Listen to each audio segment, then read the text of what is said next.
What's going on, guys? It's your boy Andy's Red World.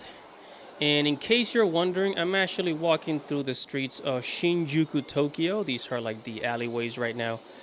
The title of this video is American Men Don't Care Anymore. Gen Z and Millennials are leaving the system. So, American men are not contributing to the American system, whether if it's the workforce, relationships, and leaving consumer culture all of a sudden. Naturally, men are just like, you know, men are pretty minimalistic, right? A man is happy with a small apartment, just a air inflated bed, a simple chair, and a desk with a computer on it, and then that's it. Man is pretty satisfied with just just small things when it comes to being at home. But yeah, so a lot of guys are just leaving the system, and a lot of guys are either going, they're doing the van life, living in their car. There's a lot of people living in their car, but it's a lot of people living in their car and just either going overseas or just going back to live with their parents and saving money, or starting their own side hustles, and overall just staying out of debt. I always found it interesting that 60% of the student loan debt belong to, females, right? So which means that most of the debt out there, like 60, 70% of it belongs to, women. Because men know that, men don't like to be trapped. Men are like programmed for freedom. We don't like to be trapped. We don't like to be held down too much, right? And, and this is just part of the game. And this is why I say, they don't care anymore. They're not going to take out loans to feed the system. They're not going to, and a lot of men are cutting cost, whether if it's, just living with their parents so they don't have to pay rent, or not signing up for too many things so they don't have to pay too many bills. A lot of the financial problems like credit card debt, loans that you see out there, most of those videos, especially on TikTok, I see them is from women. Like I don't see a lot of dudes out there like making all these financial decisions. And honestly, when I do see them making these kind of like dumb financial decisions, they kind of deal with it much better than the women. And this is gonna sound very sexist, but hear me out here. So men are focusing on wealth, and although they have to pay taxes, their money is going to personal gain rather than investing it into people that don't respect them.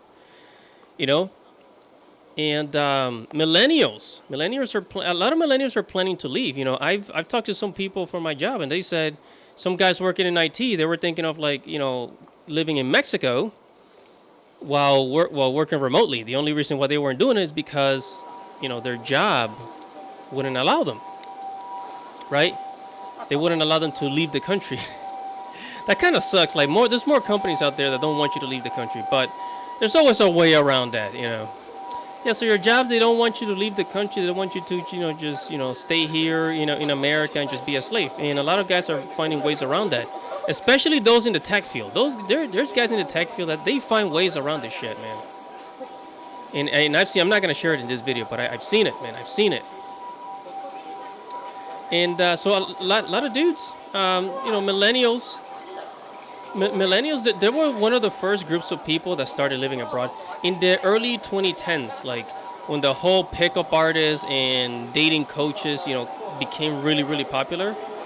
Millennials were one of the first groups of men that started to leave the country to go overseas, to look for women overseas, right?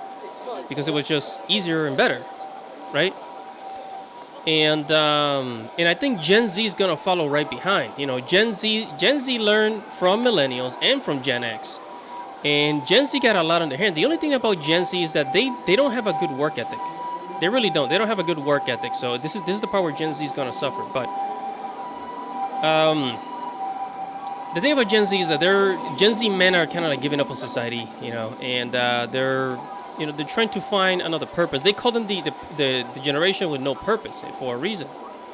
And I do think Gen Z men are lazy, but I do have some compassion for them, right? I do have some compassion for them because we don't have the same structure or the same society that that our parents had, that our grandparents had in the 80s, the 70s, the 60s, even the 90s.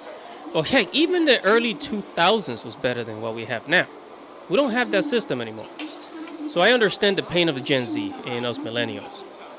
But we always find a way, whether if it's like starting online businesses, whether if it's like, becoming very, very minimalistic, some people living in their car. I've actually having enjoying the thought of living in my car and just saving a whole bunch of money. It's not easy. It's not easy, but to save a whole bunch of money so that you can get the heck out of the country, yeah.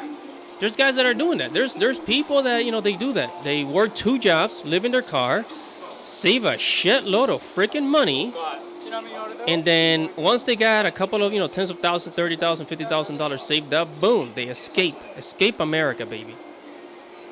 And another thing about millennials and Gen Z is that the Gen Z and millennials, we're learning from the MGTOW. We're learning from the MGTOW. We're learning from the passport bros that have been doing this shit for like 15, 20 years. So we're learning from them. They're passing their knowledge down to us. So in the future, there's going to be a generation of men that, what's going to happen is America is just going to become a money hub, right? So America will just be a hub for making money, right? While men will make money here, take their dollars outside of the country and enjoy life elsewhere. And that is America's fault. And that's what happens when you create a society that absolutely hates, the opposite gender, that absolutely hates men. The men, become angry, they become isolated, and then they start to leave. And then you wonder, oh, where did all the men go? Well, here we are. And I'm a product of this, Although I am an immigrant, I came here in 1999. I was a child. I was a kid when I came here, but I experienced the same thing as these men here. Just the types of women that we had to deal with here in the West, in America, the euphemism and all these attitudes, these high expectations. You gotta know the story. I don't have to go over it, but the high expectations in marriage and dating here is absolutely freaking ridiculous, and that is why a group of us are just packing up and leaving. And yeah, but I'm gonna leave it at that. And whatever your thoughts are, just make sure to comment below. Make sure to like this video, subscribe to the channel, hit the notification bell for future notifications. Guys, it's your boy Andy's Red World. Thank you for watching. Subscribe to the channel, and I'll see you guys in the next video. Godspeed, baby.